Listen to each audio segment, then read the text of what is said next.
Hello Erlang is a show focused on the Erlang programming community. We discuss topics related to the Beam and the Erlang ecosystem with exceptional engineers that will share their knowledge and experience with you.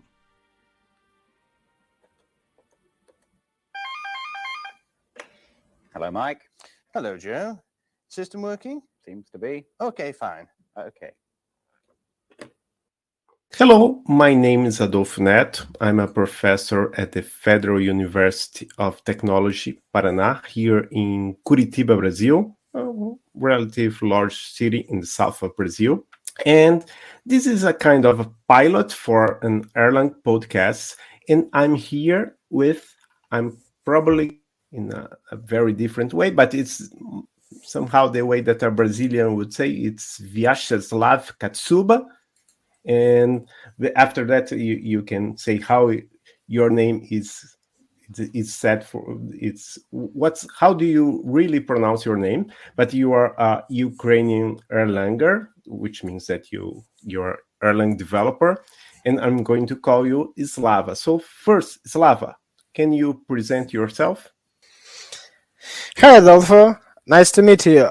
Yeah, sure. Well, as you mentioned, my name is Vyacheslav, but my short name is Slava. Basically, I provide Erlang consulting stuff last plus minus 6 years for the different customers and companies. Also pretty like my work and working with the Erlang OTP.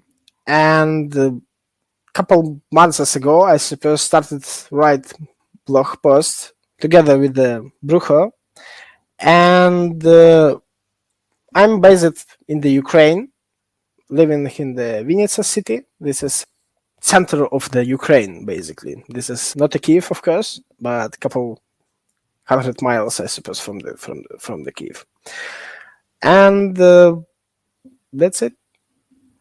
That's okay. And Brujo, you mean Brujo Benavides, of course, which is a big name in the Erlang community. I have interviewed Brujo couple of years ago. And my first question for you, Slava, is when did you start programming? Well, basically, I was started programming in the 21. Why? Because you see, I had some problems with trying to go to some university to learn something, because in pretty young age I was started to be a father. I suppose this was 18 years where was my first child was born. And of course, for the young man who try to support his new family, need to try to find some way to find some money and working in the different ways and get any job. So when I get the first child, I didn't think about the future, my future, like a programming guy, etc. I was focused more on the other any jobs where I can, start to, I don't know, just work and get some payment from their work. So by this reason, I was try to myself in the different areas, but I'm always was interested in the programming stuff. So of course I was skipped the age of the and time, of course, for the going to the university. So by this reason, in the 21, I was started, get some self-education, just buying some books, etc., and find some additional information in the open source and the internet, and try to focus it on the programming. And of course, this was a parallel with my demand job. And in the day I was working stuff, and in the night I was teaching stuff, something like that. And after some time, I just suggested, I know something and I have some knowledges, and just joined to some freelancer platform to try myself. And I was get the first invoice, I do not remember, $50, I suppose. Yeah, and I was pretty happy actually. And then I started to understand that actually for the knowledge, people and the companies can pay it, And this is pretty cool because, you know, not just provide some software or some solutions, you also learn some stuff, and you know, you develop your own internal world, and this is great. You're growing from the day till day, and you know, don't stop in the growing, and this is pretty cool.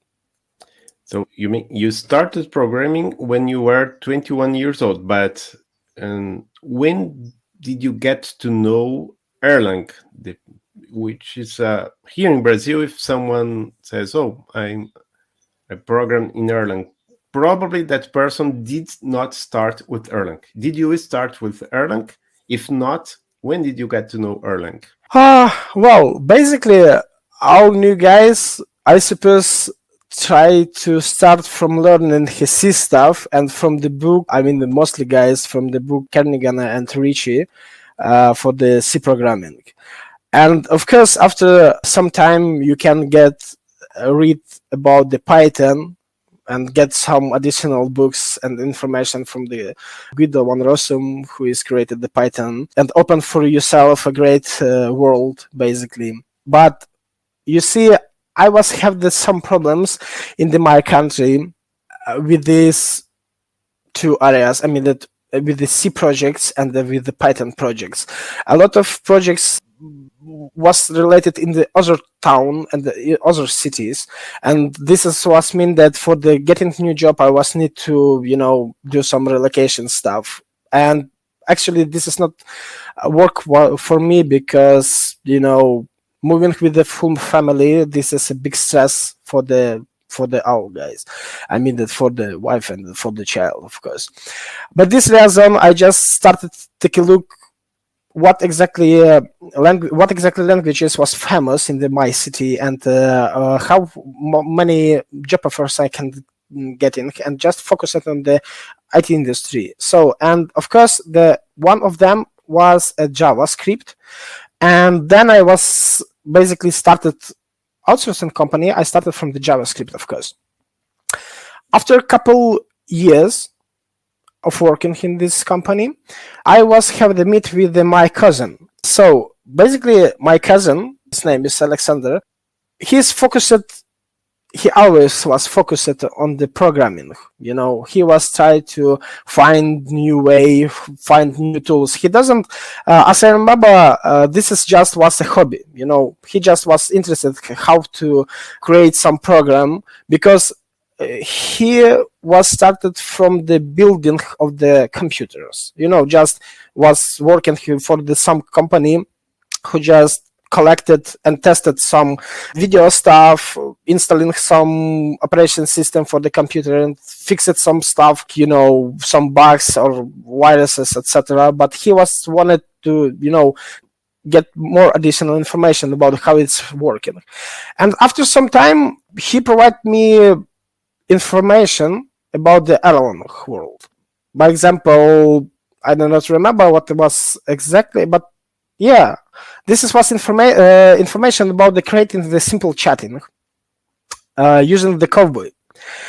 And he provided me info that one guy basically can, without any problems, the microservices architecture, which will be working always. And also he started to provide me about the internal world of the Beam, about the concurrency, about a lot of stuff. Of course, this, and I mean the virtual machine, about the concurrency, about the Beam OTP, this is a lot of stuff is missing in the different languages. And of course, the JavaScript or Python is one of them, was for me. And then I started, you know, just try to listen more information from him, and of course I started to find some additional information.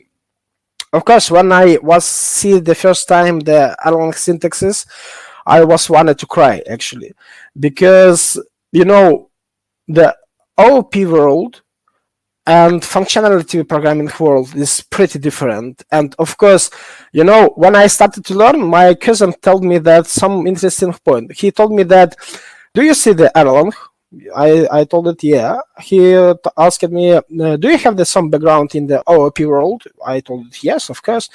Okay, if you wanted to learn Erlang stuff, just forget all stuff what you learned before it, and then just focus it on the functionality programming world. This will be helpful.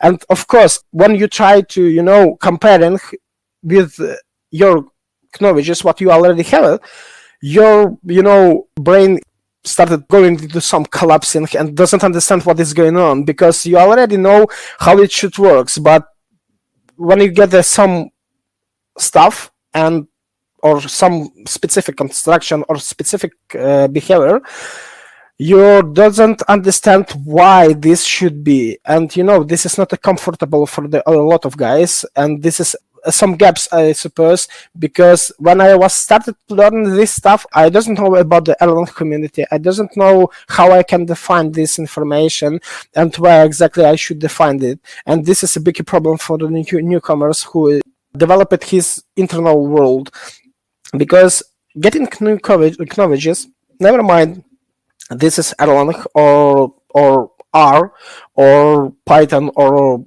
I don't know, Ruby or other languages. Each of these languages have the interesting and strong and weak, sides. And by this reason, you need to know what exactly languages and what exactly technologies you need to choose to the use, and what the exactly tasks you can solve it, use this or other tools.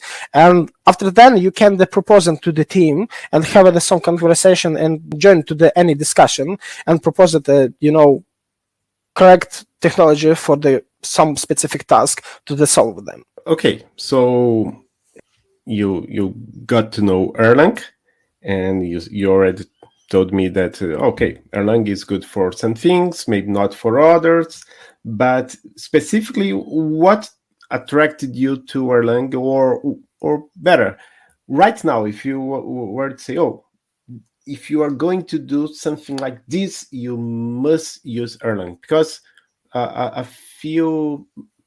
believe a few months ago, someone asked me on Twitter, I'm going to create... No, that was not the question. The question was, we have a digital bank here. It's implemented in Elixir, and we are going to port it to another language. I believe it was C#. And I said, I know that people do digital banks in Erlang, in Elixir, but I don't know nothing about C#. So which kind of application is good for Erlang in OTP? So why Erlang OTP?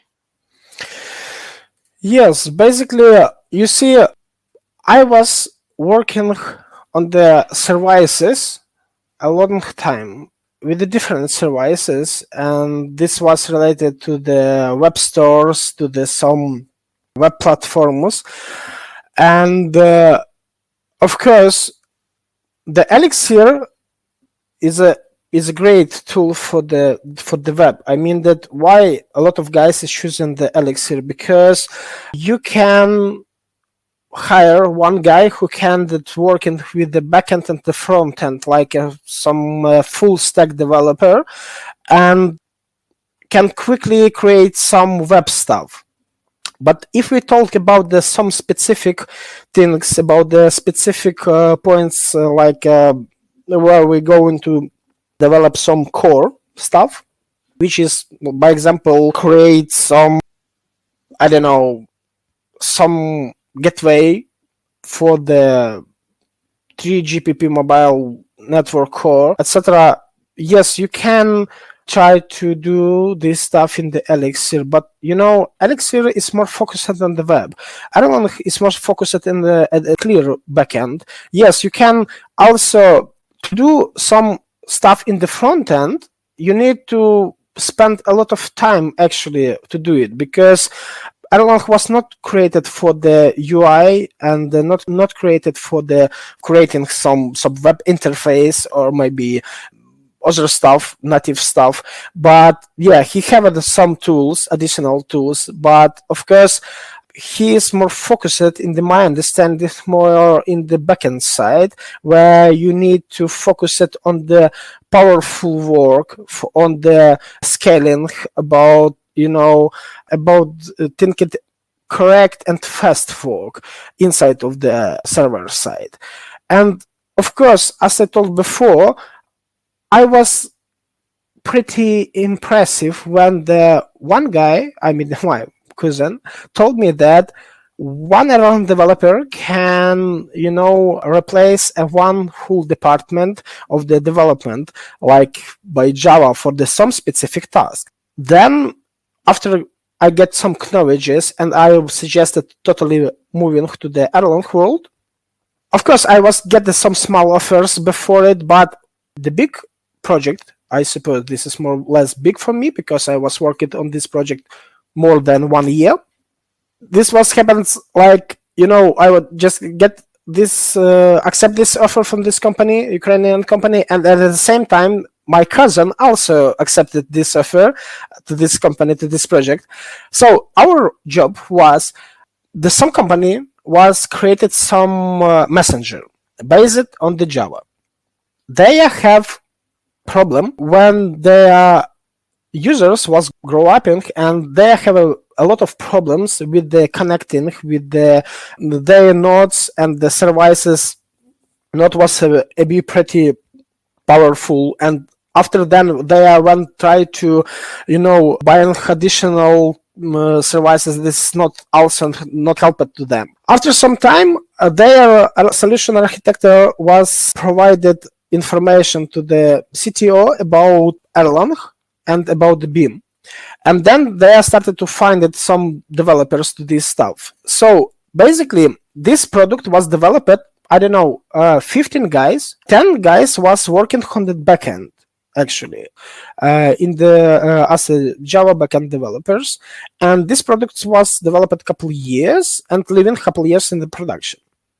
After when we joined to this company, we was spent 2 months together with my cousin to totally migrate this messenger from the Java to the Erlang. And of course, we was, after some load testing, we was see that our, by example, one server with the 4 cores and 16 gigabytes of the memory was able to accept 50,000 of the request per second, and this was pretty impressive for our CTO because their servers was died in the 10,000 per second. So, and this is not a finalized result. I was using this to testing and growing the test results to the 250,000 requests per second, and the server was still alive. So of course, after some time, we was spent 1 month plus minus to the improving and add some additional functionality to this messenger, which was not available before. And actually, I believe that this was a great start, and after this I was pretty impressive, like only couple guys do some big work and great migration from using the different tools and etc. was able to create the same and not the same, the better services, and this was pretty impressive for me. And yes, by this reason I was totally understand that Erlang is a great technology for the server sides, and I started thinking that yes, I should stop on this technology. And how did you learn Erlang? Because some people, they like to read books. There are great books about Erlang. There's one by Joe Armstrong. I believe there's one by Erlang Programming by Francesco Cesarini. I'm not sure if that one's by Francesco, but I know that Francesco wrote a book about Erlang. There is even a free ebook. It's online. It's Learn You Some Erlang for Great Good. But there are also people that prefer, no, I'm going to start a project and then learn by doing, or some people like online video courses. How did you? Which was your way to learn Erlang? Well, basically, I suppose a lot of guys, and I, of course, started from the list of the books what you already mentioned, actually. And this is a great and, good start. However, when you just trying to start new some learning, etc., never mind if you have these books or not. What is big missing for these beginners, I suppose, is mentors who can be pretty close and try to working with you together and maybe provide some additional information, provide some additional practice tasks, etc. But one of the courses what I was getting, the first one I was find as I remember the Derek Banas. This guy have, I suppose, video blog post podcast for the learning new languages, and he have some series of these courses like language, some X language in the 1 hour. And actually, I was pretty impressive how he is really provide all this information. I mean that I was spending a lot of time for the reading different books, etc. I read some articles in the internet, but I was pretty impressive how really he is provide so much information in the 1 hour. Actually, when I get some tasks from my customers, like we need to, create some specific tool by the different languages. Actually, first of all, I go into this guy and try to find any information from him about the interesting languages, and then I started understanding more or less what is going on, because he going by simple basics and provide this information is pretty simple, without some some specific information like how you can create some scaling system, etc. Yes, you need to know that, but for the starting you doesn't need to know all stuff. A lot of stuff you need to learn in the production when you try to fight with something, with some bug, with some test, when you need to create some test, when you need to testing your software, use load testing, how you can find this or other problem, how you can fix it, how you can profile your system. This is all stuff you cannot get in from any courses. This all stuff you can get only from the practice. But this reason, good to know that a couple months ago, as we know that Erlang forums was created and opened. And I suppose this is pretty cool chance for the beginners, join to the Erlang community and ask it and anything about the Erlang, trying to find yourself mentors and try growing as the Erlang developers. Of course, for the getting more deep in knowledges, I believe that next one courses, what I can recommend it, I suppose. This is 2 courses, basically. This first one is functionality programming in the Erlang, which is provided by University of Kent, and lecturer of these courses, of course, is Simon Thompson. Of course, collected a lot of information and some additional interviews with Joy Armstrong, and also some additional information from the Francesca Cesarini. Of course, in these courses you can basically pass these courses by free, but if you wanted to get some certificate and pass some test cases and just check your knowledges, you need to spend some small money for this, like $100 or something like that. I don't remember exactly right now. And next course also is related to the Erlang and from the University of Kent, where the Simon Thompson also provided these courses, is concurrent programming in the Erlang, where you can get basic knowledges and strong basic knowledges about the concurrent programming in the Erlang. Plus, you can work together with the auditory, and you can meet new people who can also interested or maybe hate Erlang. I don't know, but you can discuss a lot of stuff, why they are like it or dislike some stuff, maybe why you need to learn this stuff or other stuff, etc., and get some additional information from them, because when you try to learn by your own, this is a little bit burn for you, and it's great to know when you also see the new guys who also doesn't know something interesting stuff, and you try to develop your own world with somebody other and getting together some new Erlang knowledges. This is pretty great. Okay, and is there anyone that helped you in your trajectory learning Erlang?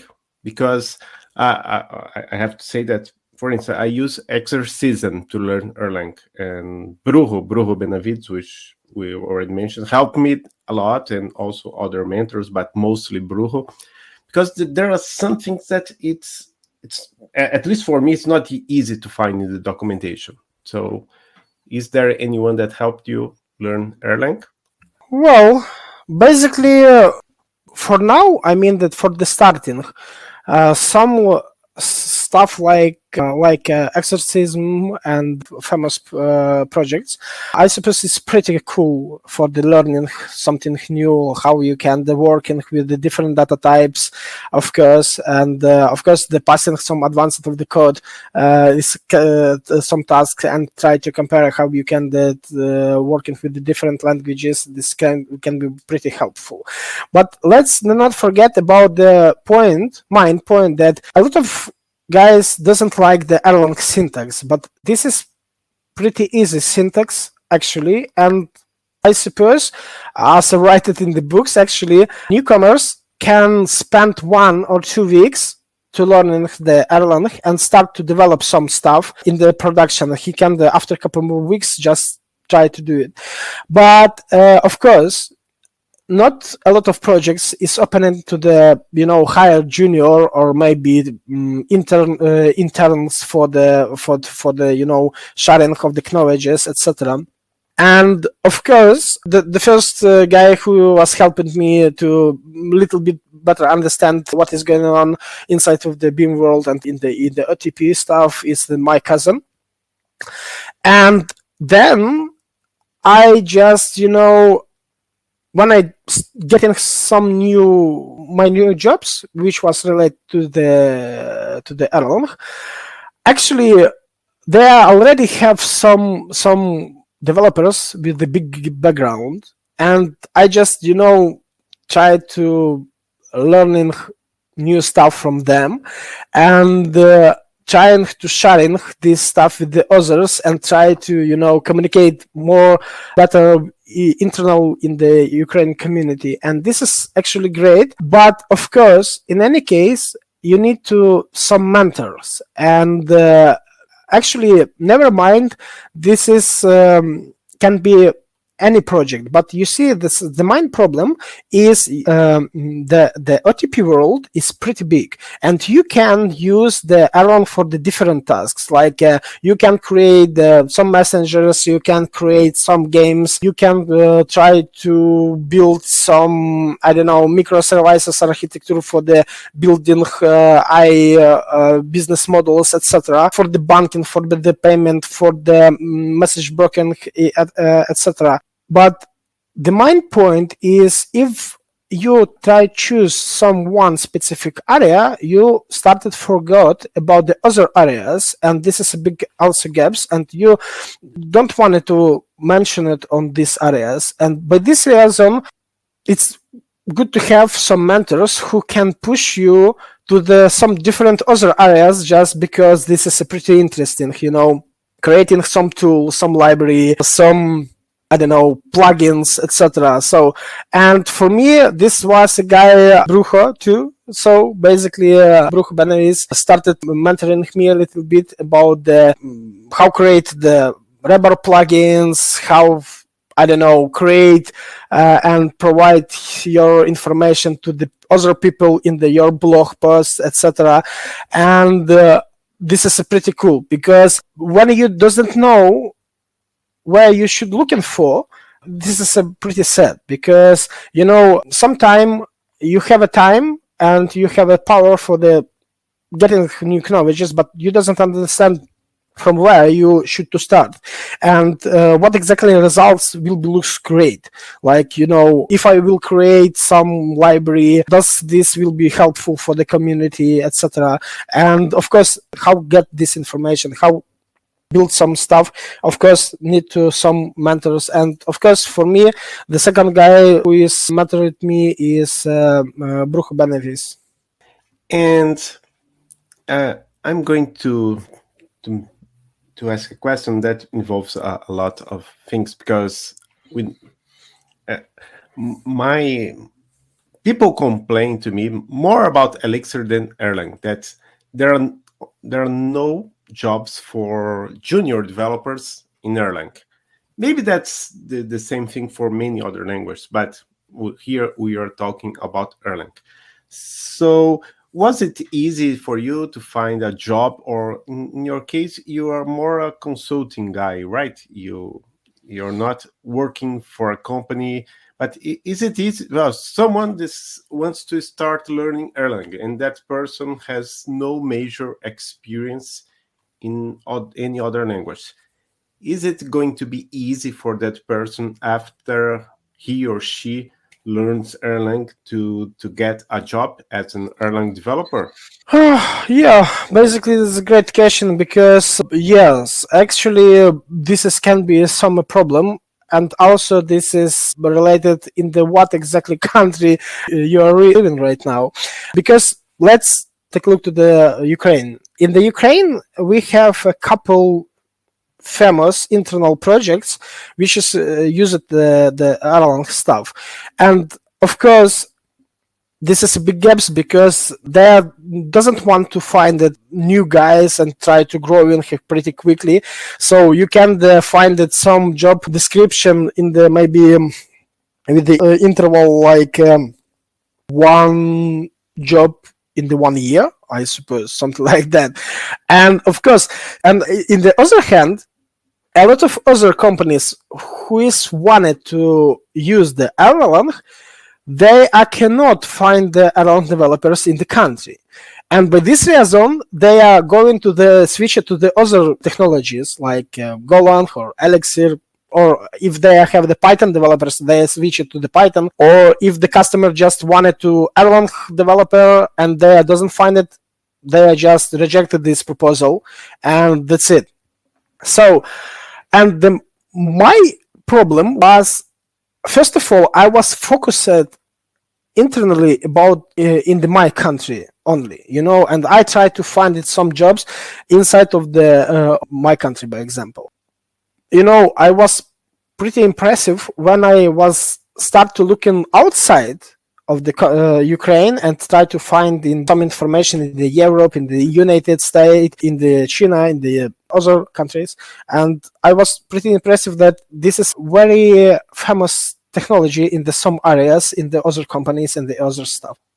I believe that first of all need to try to find, of course, some internal projects where you can try test yourself in some real project, getting some knowledges. You cannot do it by different reasons, because I don't know, this technology is not pretty famous, or companies looking for seniors, or I don't know, but not the juniors.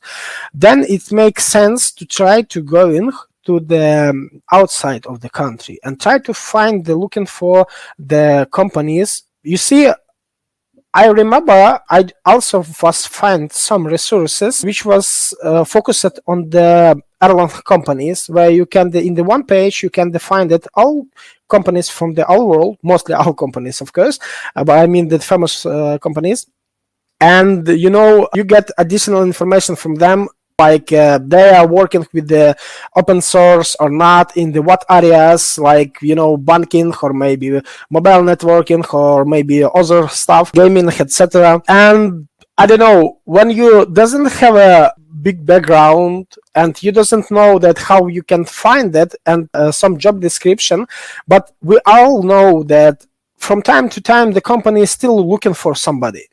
And of course, you not always you cannot open the source site about finding this or other company, about their job description, etc. But this reason I just followed some approach like find a mail of the company and just sending CV with some description like if you are looking for, or maybe in the future will be looking for the developer, I can join by some price, and of course you collect some additional information about the price. This is one point. I mean that just pushing all companies what you can find. Other point is starting, never mind if you just starting and learning new stuff, you need a little bit try to improve yourself. And of course you can try to do it, join to some open source projects and try to help other guys to improve some stuff. A lot of projects have some gaps, by example with documentation, with the testing, with the some test cases is missing, something is not tested well, or maybe they have some minor bugs, but they have these minor bugs and nobody wanted or cannot spend some time on, or doesn't have just resources to do it.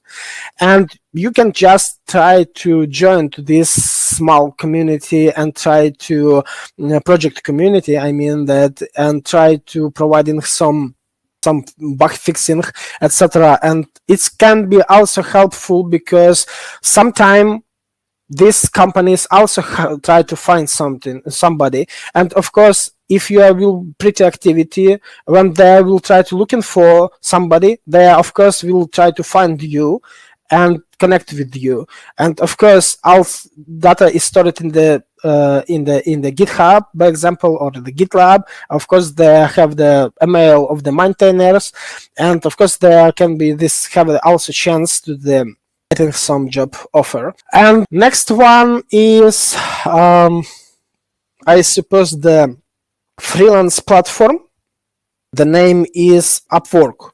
In this platform you can basically get the different job offers, but from time to time you also of course get proposal, implement some stuff by Erlang, and from time to time, I mean that from 5 till 10 proposal you can get in the months. But of course all this stuff is related to your expectation and to the money what they can spend it, I mean that money what can spend it from the customers to you. And of course try to learn to communicate, and of course you need to learn a little bit how you can sell yourself for the customers and how you can provide your proposals, etc. So I suppose this is more or less 3 working ways what was helped me as the for beginning, and also after beginning also helped me find some new clients, etc. And of course doesn't need to forget about some internal courses of some specific companies who is try to find it some developers who wanted to learn internally the Erlang and just join like internal to the company. This is also great chance to join to the community and get your first job offer. We are getting near to the end of this episode, and I want to ask you a last question. What do you think about the Erlang community? Because let me just explain this. What do you think about? Because I know lots of people, at least here in Brazil, that they got to know Elixir, not Erlang, because they went to a conference or they went to a meetup and they were so well received by the community, or even on Twitter where people exchanged messages, and they are, the Elixir community is so welcoming, so diverse.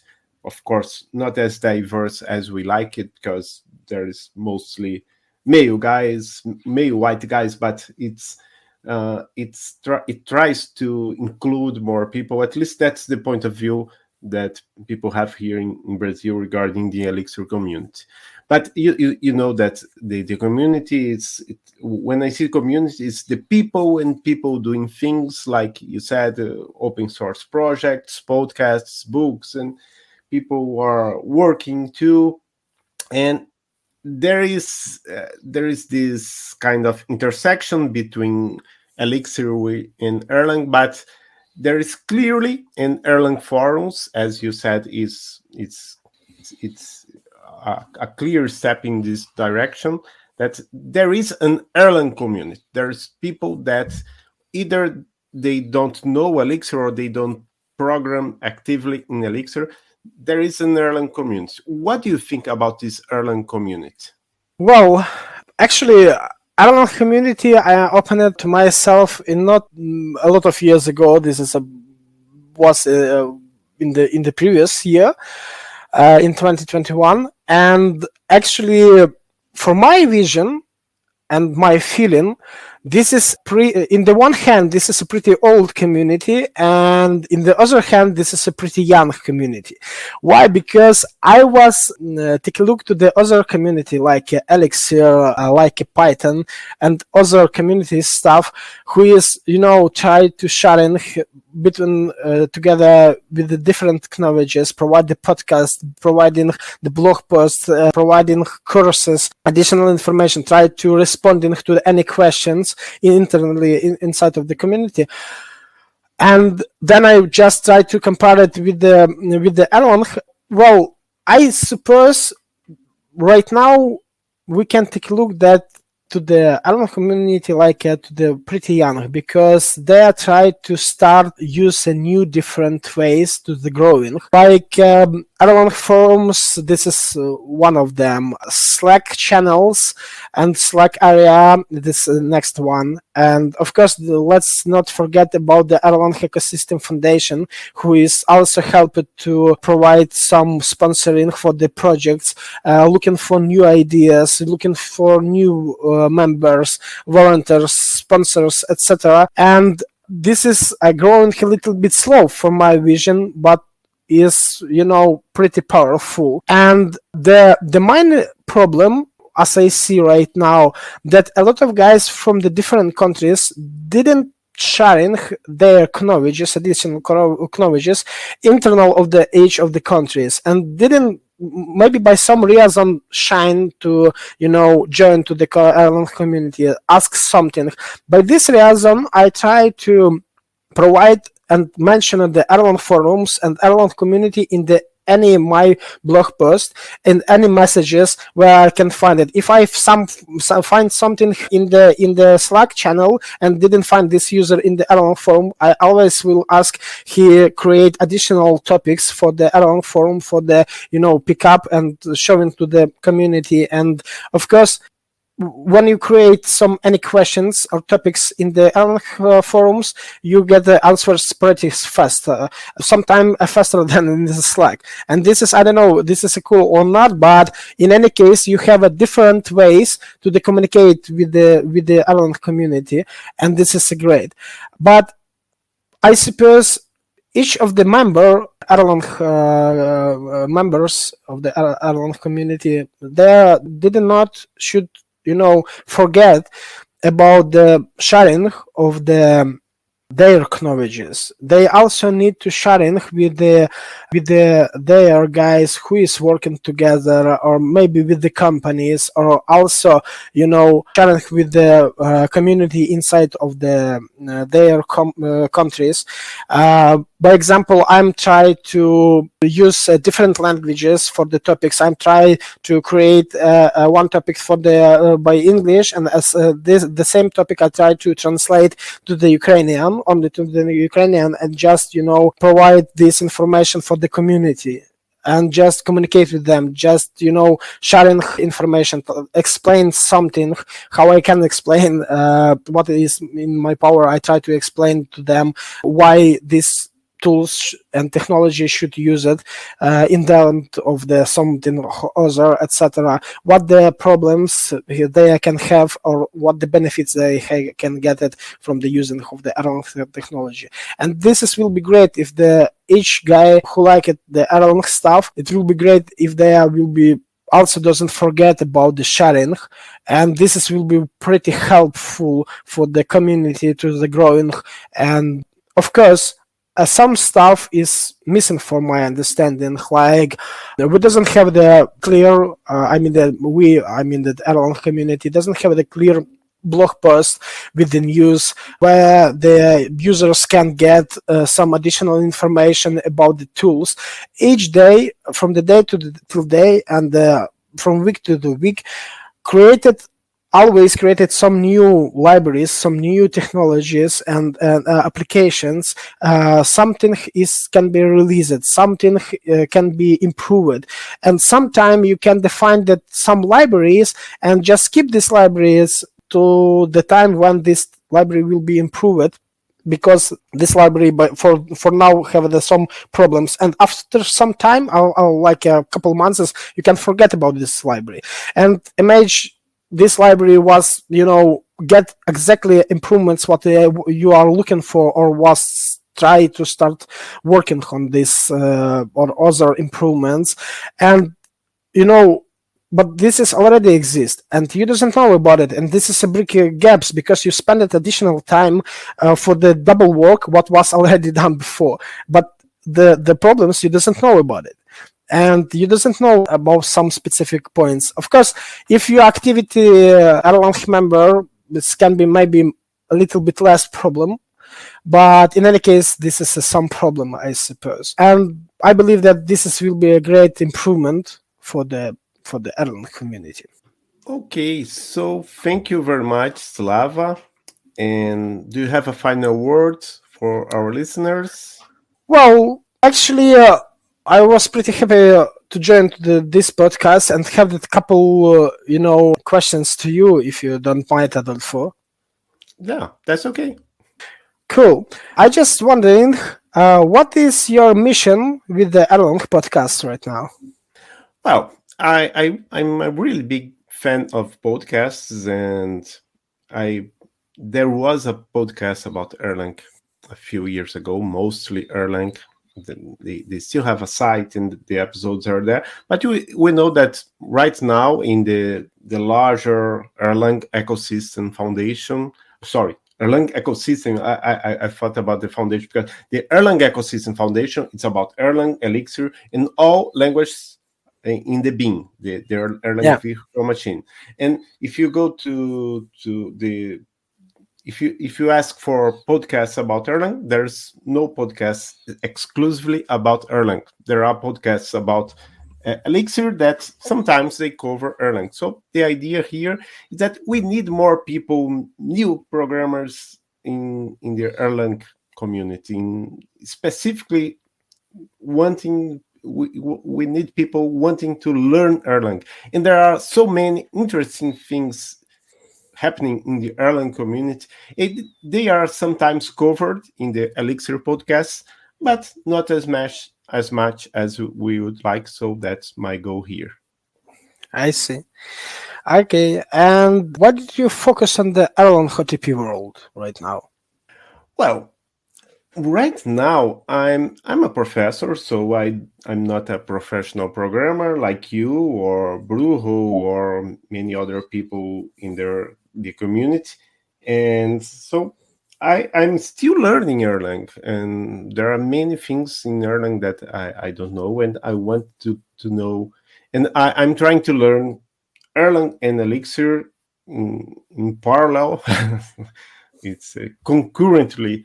So if you go to my exorcism page, I have maybe 18 Erlang exercises done and 17 Elixir exercises done, and I still have a lot to learn, and that's what I like about it. I really want to master OTP, which I still don't. I see. Cool. And what makes Erlang interesting for you? Erlang is interesting because it comes from Prolog. I also, here at the university, I teach logic for computer science. And even in the past, I used to teach Prolog, not anymore because of several reasons, but I used to like Prolog. And then I learned that Joe Armstrong, when he and his colleagues created Erlang, they actually were trying to create a new version of Prolog, but it resulted in a completely new language. So that's what's interesting for me. That of course there is this whole concurrent programming world, which is not. I did my PhD in computer science, but I have never studied in depth the practical aspects of concurrence. I had even studied some theoretical as aspects of concurrence, but not the practical aspects. And they are really, really important, not only for many things we do today, but also as the source of very interesting theoretical developments. So that's why I'm interested in Erlang. Cool. Well, you mentioned it about your professor, and do you share this information about the Erlang OTP with your students? Try to put or provide Erlang or OTP or Beam acknowledges with your students, and if yes, how they feel with it? Well, I'm a professor at a very small university here in Brazil. Not very small, but a small one. It's not like a big research university. So I teach lots of things. I teach logic for computer science. I teach agile methods, and I used to teach a course called concurrent functional programming, which would cover from the start Elixir until and then OTP. But there was not enough time. So after the first offering, I cut this course in half, and now I only teach Elixir, functional programming, the basics. I don't teach concurrent programming. So only for the first group of students, they had some exposure to the Beam, and one of them, he even created how do you say, a package, a library I believe he used Elixir, but it was for notification oriented paradigm. It's something that one Cool. colleague created, and he ported it to the Beam, but it was using Elixir. So summing up, it's not many things have been done by my students, but many interests, they have learned a lot. Some of them are using the Elixir, mostly Elixir in their jobs, but none of them, as far as I know, has created anything very interesting and big yet. I know that Christine Guadalupe, which is my colleague at Elixir in Foco, a podcast about Elixir in Portuguese, she's now part of the Dashbit team. Dashbit is the company that José Valim owns, and she was a guest, kind of guest student in my second time I offered Introduction to Functional Programming. But of course, she has learned a lot, not in my course, but by herself. She's a very she likes to study a lot, and she has presented a talk about Phoenix Live View and so on. Cool. Sounds pretty amazing, actually. Wow. Well, in any case, I believe that if your students didn't choose the Beam as a main technology, but as minimum they will be know about this technology, and after some time, I believe they will be back to these technologies and your courses to freshen their technologies in the mind. So this is pretty cool, actually. And I have also, I suppose last question, what I want to ask it to you about, your feeling about the Erlang community. Well, I had it was difficult for me in the beginning to differentiate the Elixir community from the Erlang community, because I was mainly part of the Elixir community, but people that are it seems to me that they are mostly interested in Erlang. They went to Elixir events. Like, for instance, if you go to CodeBeam, the name is CodeBeam, but most of the talks are about Elixir, I believe. I haven't counted, but I should. But even if you go to Elixir Conf, here and there is a talk about the Beam or about Erlang, and also other Beam language. So that's one question that I'm going to leave to the listeners. Is there an Elixir and an Erlang community, or is it all the same community with some people? I'm more interested in Erlang, but I also do some Elixir. I'm more interested in Elixir, but I know what Erlang is, and I like Elixir because I like what Erlang provides to Elixir. Cool. I believe that that's the end of our episode. Thank you very much again, Slava. It was a pleasure to talk to you. Yeah, many thanks for your time, Adolfo, and thanks for asking to join to this interview. Okay, see you. Bye-bye. Bye-bye.